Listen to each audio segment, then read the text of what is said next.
Kakayahang magbago mula sa aral ng Islam tungo sa realidad ng makabagong panahon. Ang Islam ay hindi lamang isang relihiyon ng pagsamba, kundi isang komprehensibong sistema na gumagabay sa mga individual at mga lipunan tungo sa positibong pagbabago. Sa pamamagitan ng mga aral nito, nakatuon ang Islam sa pagwawasto ng sarili ng tao, na sumasalamin sa pag-unlad ng mga lipunan at ginagawa silang mas makatarungan at mas balanse. Ang propeta, sumakanya nawa ang kapayapaan, ay huwaran sa pagbabago.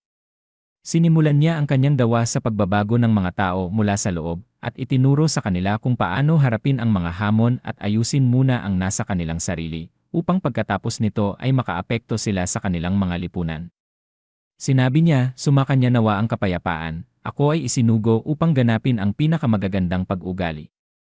Ang pagbabagong itinataguyod ng Islam ay nagsisimula sa individual, at kinabibilangan ng paglilinis ng puso at isipan, at ng tapat na paggawa upang maisakatuparan ang katarungan at kabutihan sa lipunan. Sa gabay na ito, nagawa ng mga unang Muslim na bumuo ng isang nagkakaisang at matatag na ummah, at ang kanilang kakayahang magbago ang naging pundasyon ng kanilang pag-unlad at pagyabong.